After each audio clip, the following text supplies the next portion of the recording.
Hello and welcome back, Doodle Crew fans. I'm sitting down here again with another wonderful artist interview. Today, the wonderful artist I have is Miss Filomena Jack. Hello. Thanks for sitting down with me. Girl, anytime I can hang out with you is a good time. I love it. I'm so happy. So, kicking off this little interview series, I'm going to ask you, how did we meet? You were an amazing face painter, and I was a all-around amazing girl, photographer, nanny, art nanny at a party. Yeah. Well, a little girl, and I was like, "You have to be my friend." I think I know that I was overwhelming, and I thank you for accepting the challenge. No, it was awesome because I'm sitting there and I'm painting faces, which is a running gag in my family because my dad jokes with me about getting a degree in art. And then some of the things I did to supplement my income was face paint. And I was like, yes, Dad, I am using my degree.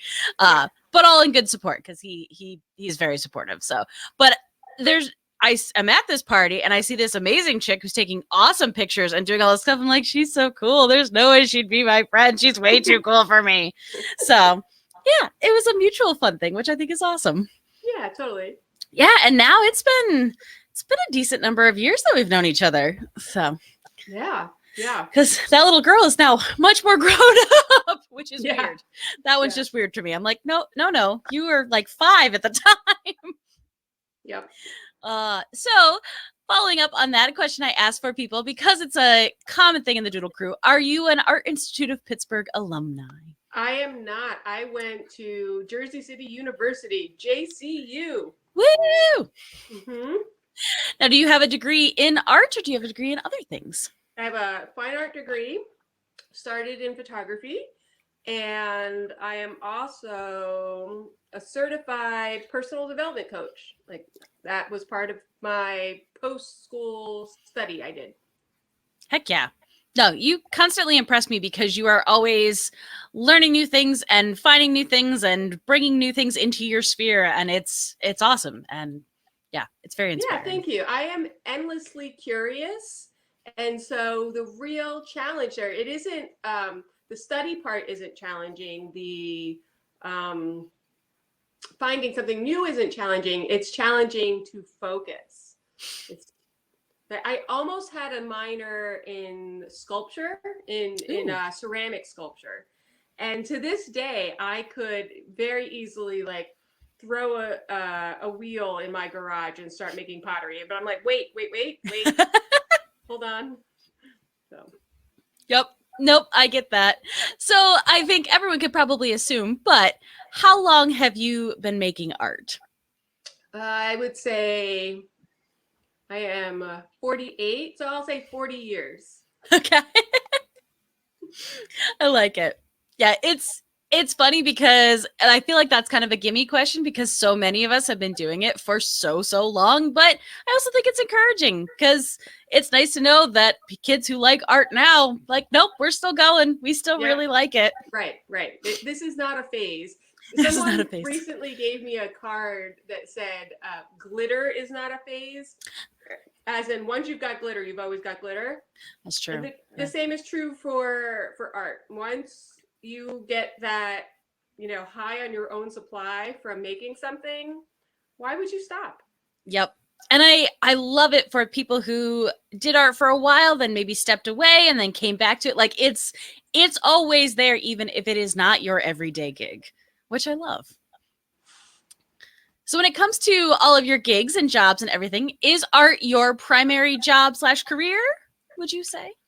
It depends on the season. So right now we are in the hot summer. Hence, yay! The ice pop. So right now it's mural season. So I am making most of my bucks from painting big, beautiful murals all over our region. Excuse me as I lick my finger seductively. But when we get going into cooler seasons here, when murals aren't a thing, I'll do more commission work. So that's art. But then I really ramp up my coaching clients and my billable hours for coaching and hypnosis.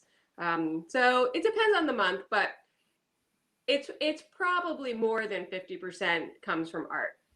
Yeah. Well, and I think it's cool too, because a lot of times, even when you're not like actively working on a mural, you're submitting other designs to possibly can be considered. You're looking into other opportunities. So it's kind of that there's always that overlapping gig thing happening. Yeah, 100%. I just finished reading this book by Stephen Pressman. We should have a little counter, like every time Filomena suggests a book, ding. So I just finished this book, and it's an easy read. He kind of, and it's a free audiobook on YouTube. Yeah. He has this book called Turning Pro. So it's, kind of like bullet points. Like the amateur pretends like they don't have any work to do. The pro knows that even though they may not have a gig today, they are working on getting a gig for tomorrow. Yep. Oh yeah, that behind the scenes hustle, I think, is something. It's a weird thing to describe to people, especially if you don't work what I would say is more traditional 9 to 5. Like if you're not at work during business hours, I'm like, no, but I'm doing this and I'm doing this, and then I've got this thing tonight because then that's going to do this, and it just, yeah, it kind of all snowballs into each other. Yeah, and I realized a long time ago, one, that I am highly unemployable by corporations and entities for long-term work. And that's totally fine. But that doesn't mean that I'm not working. I am just choosing a different kind of hard thing to do.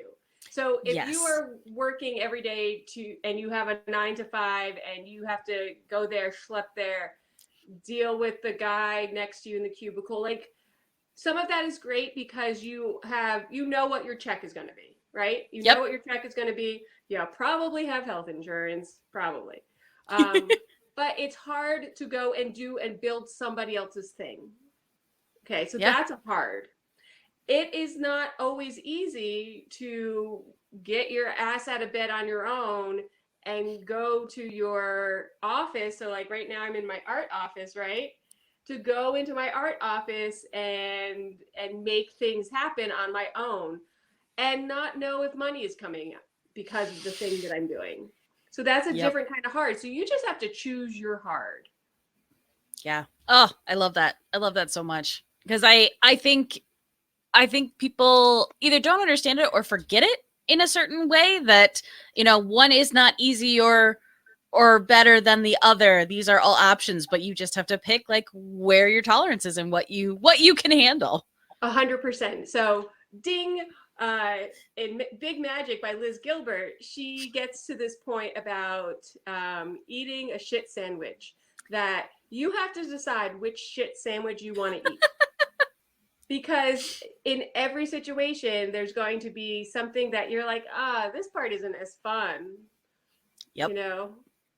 Like going to a ribbon cutting for a mural that you did, and having people talk to you about your mural. Super fun. Submitting multiple renderings of the same thing with slightly different color variants. Sometimes that's a little less fun, but I would really rather do that than something else. Yeah. No, I get that. So that leads right into this next question. And obviously, you've mentioned you do a lot of things, but how did you kind of find your way into your niche? Or like what felt right for you, for your art, for your coaching? Yeah, thank you. So it is evolving. It's always evolving. So following curiosity for sure. And at the same time pushing my envelope. So I love big abstract, like these, where am I? These wackadoo florals here. Like I love those. So I do them. So big abstract, wacky, but I'm also constantly pushing myself a bit. Like I had in 2018, I had a solo show in Corning at the Peeler Gallery. And part of my pitch to get the show was that I was going to create huge portraits of actual people that should look like the people. Like for Miss Swan and her colleagues, like that's their bread and butter all the time. Like that's like, yeah, so what, girl? Like, yeah, I can paint 100 hands. I don't like, what are you talking about? But for me, that's pushing my envelope, right? So though I have this niche of big, wacky, and wild, I'm also ever evolving towards something I can't do quite well yet. I like bright colors. There's almost no gray in my kit, you know. So I keep doing what I like, and I do what sells as well. Yeah. There is no shame in that. So one of the things I'd like to paint are bald, weird saints and icons with halos and gold leaf and alien eyes. I love them. They don't sell as well as my florals. Yeah. So I go where the money is.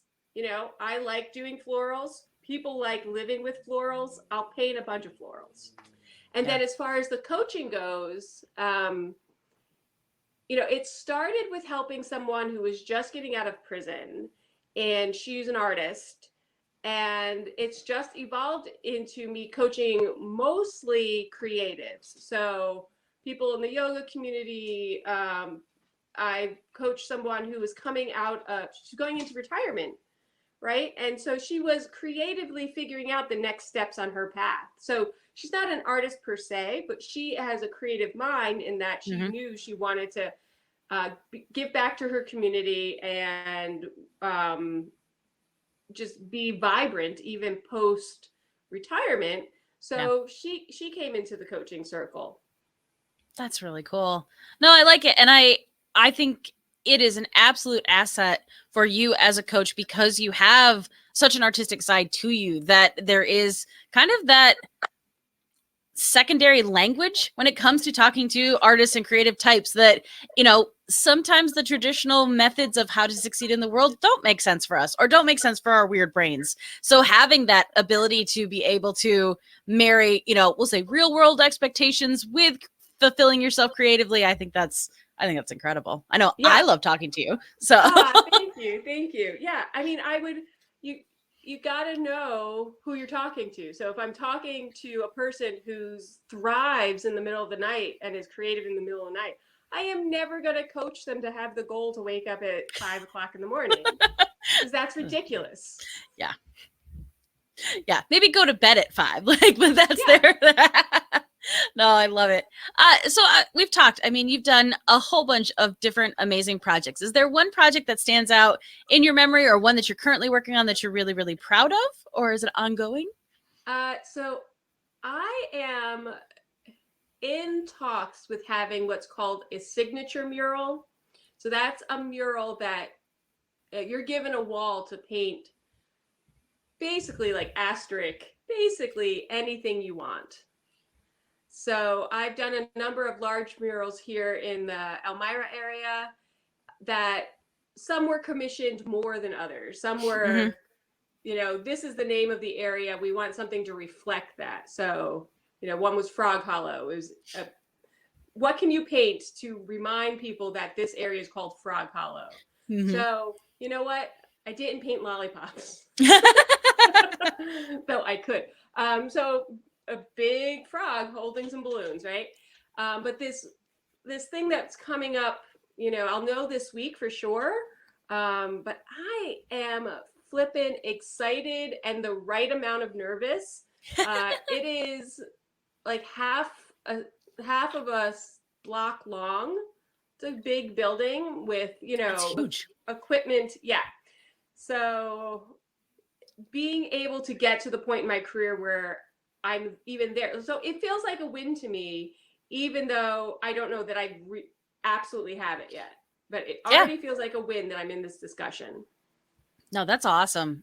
Yeah, I think, and being able to celebrate stuff like that, that you are able to have a little bit more control over the projects that you take on and what you get to spend your time on. That is an amazing feeling. Yeah. Oh, I love it. So, you know, we've talked murals, we've talked ceramics, and we talked painting. What is a medium that you really, really love working in? Acrylics. We'll say acrylic paint, And I do research on the products I'm using. As often as possible, I use products that don't contain any animal ingredients. So like gelatin or rabbit skin glue, ridiculous. There's other ways to glue shit together, right? Yeah. I'm not able to do that 100% of the time. Like I just had to put an anti-graffiti coating on one of the murals I finished, and that stuff did not check my box. Unfortunate, but it's where we're at. But acrylics and inks mostly when I'm in the studio. And when I'm working on murals, I have been training myself up on using spray paint, which is harder than you think, and so super excited. And I would suggest anyone who's into computer programming, like zeros and ones, like it's binary, it's on or it's off. Try spray paint, because there is some connection between how you erase stuff and how you put stuff on, the layering of color, that in my head there's some connection. Oh my gosh, I love that. Yeah, no, so it leads into at least the next point for me is, and I want to hear you. So spray paint intimidates me. Like that's one where I'm just like, I can't wrap my brain around, like, how do I get this to do what I want? But is there a medium for you that scares you or intimidates you? You know, we'll say the spray paint is still, it still has more control than I do. Yeah. Yeah, and that's something in the spray paint community that we talk about is can control. Can control. So like where you're pressing the trigger, which there are different caps for, there's fine caps and broad caps. And so learning that, there's different propulsion rates. So there's Montana Gold. So Montana is a brand. One of their lines is gold. One of their lines is black. Montana Gold, the paint comes out less quickly, but each can is more expensive. And then Montana Black has a higher blast radius. So you can't do as fine details, but you can, because if you're awesome, you just can. I will get there. So that's a thing. And it's also, so a bigger answer to that is not about the supply, but the tools, like the mechanism, is I am working through some height and fear management, Yeah. being on ladders and working on cherry pickers. Like one of the pieces I did last year was on, a diesel cherry picker forklift kind of thing. Forklift is wrong. And literally, like, my legs would start shaking at some point, and I would just have to come back down and just like breathe. So I want to do these big things, so I'm going to strap myself in, and I'm doing the flipping thing. No, that's incredible. And again, like, not something I would immediately think of when it comes to large scale outside painting. Like, just like, oh no, but it makes perfect sense. But if that's something you're also contending with, like, again, I just find you that much more impressive that you're doing it. Thanks, baby. Absolutely. So when working through all of this, and I am positive that the coaching lends itself to this as well, but how do you personally work through when you're in an art slump or a creative slump or just slumpy? When I'm feeling slumpy, and that happens more than I wish, one is just moving materials around. So if I'm doing, digital art, just moving my Apple Pencil against the screen, just picking anything in the kit and making some marks. So if I can't get myself off the couch, if I can't even get there, it definitely is reading. So just reading other things that inspire me. Watching YouTube, I'm inspired by so many people, though I'm very careful to not go through that dark place. Ooh, the dark place where you're in a comparison. Like, don't do that. And recognize it. When you recognize it, you got to shut that shit down. Yeah. So use it when it's healthy. Use it when you can, when it's a healthy practice. But work always comes from work. So if you think you've got nothing in you, just start working. And I will say 9 times out of 10, something will come out of it. Yeah, no, I think that's great. And it can be, I know the comparison, and it happens on YouTube, it happens on Instagram, it can happen on Twitter, and it can happen across the board. Like I would say, this is definitely not just a visual artist problem or a ceramics problem, right? Like it's just because the connectivity of the world now, you now have access to seeing so much more amazing art. But then it can also make you feel that much more self-conscious or self-critical of your own art. And that can be a tough place to be. I know once in a while I'm like, there's that fine line when I'm scrolling through Instagram. I was like, okay, am I feeling good and inspired, or am I feeling bad and I hate my art? Like, where are we on the scale right now? Yeah, it's great to recognize that. Yesterday I just went to an art presentation. There's another artist here in Elmira, Sam Somastrada. And I say this to him, and I mean this in the most positive way, that I see his artwork and it makes me hate some of my artwork. I mean it in the most positive way. It's like, dude, your stuff is so baller that I'm gonna keep pushing until I feel like my stuff is even gooder. You know? so in that situation, it's the most healthy kind of push. Yes. I want to see more from this dude, and he's so nice. Like, I just like this dude. So if you check out #Somo, yeah. So here's another thing. So I just applied for a mural festival in Indiana, and I put in my application. And then I was so excited to do the application. I was like computer cat, like, yes, I have a YouTube. Yes, yeah. Right? And then, so application in. And then I was like, oh, I wonder what else they've done. And then I looked at things they've done in the past few years. Whew. That stuff is good. And so I'm so glad that I didn't look at everything they had produced already. Yeah. I still would have applied, but I may have applied is smaller. I would have felt smaller as I was applying. And what good is that? That's no good, right? So that might be something I would suggest to people, that do research, but not too much research. Yeah, no, I like that. And I think, especially with something like that, where times when I've been a part of anthologies or in like a gallery show with a lot of other artists, like it's cool to know who else I'm going to be sharing walls with or sharing a book with. But at the same time, like I really want to be a part of the project. And that's the main focus. Like doesn't matter what anybody else is doing, especially in the comic anthologies, because my story is going to be my own. I'm working with a writer on it. Even if we're all under the same umbrella of the theme of the book, it's still going to be my own piece, and I want it to be my own and not be, worried about somebody else. I'm like, oh my gosh, there's a really, really great artist on this, and I have to sit in the page next to them. And that can beat you down in a way that you don't need. Yeah. And I think in the most healthy way, like being part of your Doodle Crew is so beautiful for me, because again, I'm a different kind of artist than the other artists I've met so far on the crew. Absolutely. And I am welcomed and liked. Like, I am part of it, though my art looks different, and my bend on what I'm going to create each time is different. And it's a great it's a boost to me. I really am appreciative to be a part of it.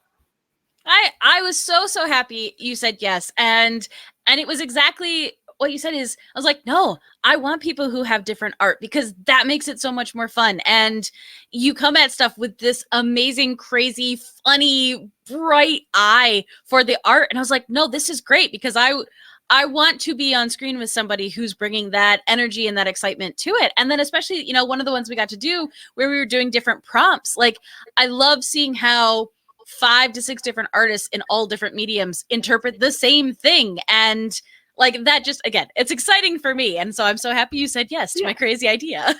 Yeah. It's a great, crazy idea. Keep it up.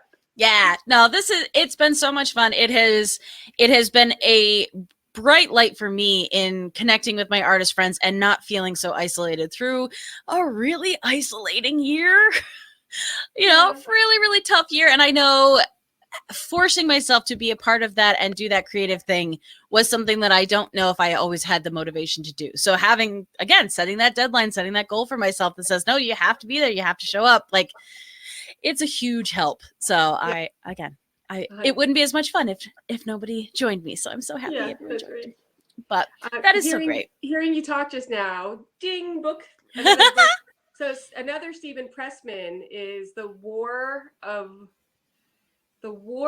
Art. Ooh. The War of Art. So this is about finding it in yourself to do the thing. Even like in his case, he's an author, right? He wrote books. He's also the author of The Legend of Bagger Vance. Like that's no way. Okay. Yeah. So it took him 25, 30 years to get that first check. Right? Wow. So The War of Art is really good, regardless of your medium. So even if it's dance or opera illustration, that is definitely something I would suggest. And again, you can listen to it for free on YouTube. Yay. Or keep asking your library to get it. Yes. So much support for your local libraries. They're amazing places and we love them so much. Well, this was awesome. Thank you so much. Where can people find you, follow you, support you, learn all about you, see your amazing art? Awesome. I just want to shout you out everywhere.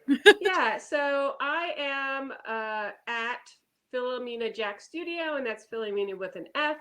I'm also on Patreon, which I am so grateful to my Patreon supporters. Thank you. It really just means so much to me. And then for coaching, I'm at coachfilomena.com. And again, it's all Filomena with an F like flower. And I'm just a social media whore. I am just always putting shit out there, and that's that. See, I think you're doing it right. And as we've talked extensively, like it's not always an easy thing because it's a whole separate creative aspect to a job. And there are days when I super don't want to do posting. I just want to make art, but the posting is important. And no, you put me to shame 100% with it because I will see your stuff pop up and I was like, man, I really need to post some stuff. She's doing such cool stuff. Thank you. No, you're doing perfect for what you need to do. And, I also have a podcast, which Miss Emily was on, Making It Up. Yeah. Making It Up podcast. And, I know some of this stuff right now because I've just hired a PR firm to help me push this stuff. Like my goal is to help as many people in the world as possible. And, I hope that the money I'm investing in this PR firm is going to help me with that. And so what we're looking at right now, we're looking at my numbers across the board, like how many people visit my website and the podcast. And here's the thing, I don't fucking care what my numbers are. Honestly, like some of the advice is, well, like, okay, you've only had these many people visit your, I don't know, Instagram, whatever. I don't care. I know that it's part of the game being a professional artist. Mm-hmm. But I don't have any control over the algorithm, who's looking, who's not looking. I'm just going to keep making stuff. And I don't look at the numbers. I think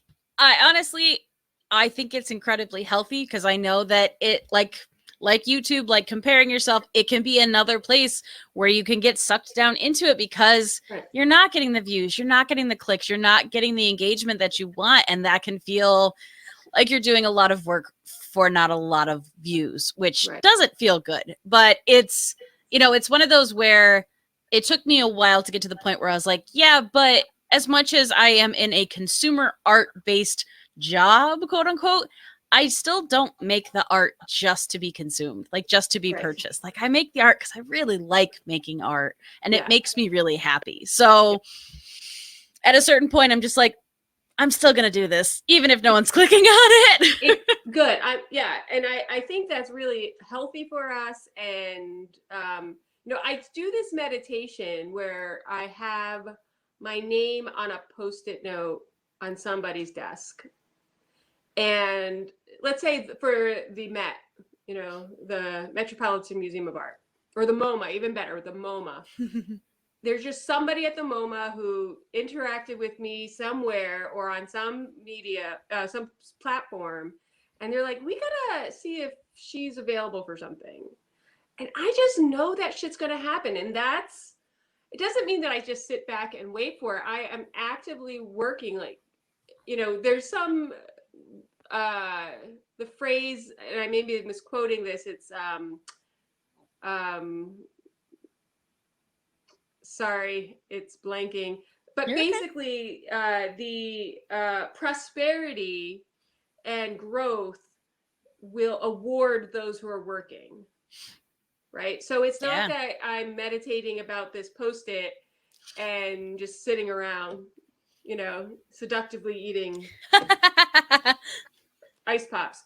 No, like I am going to be rewarded for my hard work, and I just got to let it go. I just got to let it go. I just got to let it be. Because if I'm too tight about it, if I'm worried about every single dollar, if I'm worried, that energy is just not going to help me. Yeah. Thank you for letting me tangent. Of course. But I also think that's a big part of it, because it can drain your battery. So I feel like also I love that specific meditation because it's not like, I don't want to say something unattainable because that sounds cruel, but like, it's not one of those where you're like, I'm going to sell out, an entire opera house or something like that with my dance, which is not why I dance. It's not why I teach. Like, it's not that. But this is something where I'm just like, that is possible. Like, someone could meet me. I could sit next to someone at Comic-Con, and then they could remember me and put me on a book because they liked me. And like, so that idea of kind of floating around in the ether of someone else's world, like I like that, because it's, I don't know, it's weirdly motivational. I don't want to say weirdly. It makes so much sense in my brain. Right. And why not imagine the good stuff, Yeah. The theory, there are two wolves. There's the wolf of despair and hunger, and there's the wolf of plenty. Like, feed the wolf of plenty. Our brains can really only focus on one thing useful at a time. So focus on the stuff you want and not the stuff you're afraid of. Yeah. Preaching. Yeah, I love it. I love it so much. I mean, again, it's selfish to me. I always look forward to talking to you because I come away from it like that much more jazzed and that much more hyped. Like, it's always awesome. So I'm so grateful to know you. So happy that you said yes to Doodle Crew, and this is awesome. Yeah. So thank you everyone for tuning in, and see us next time. Goodbye.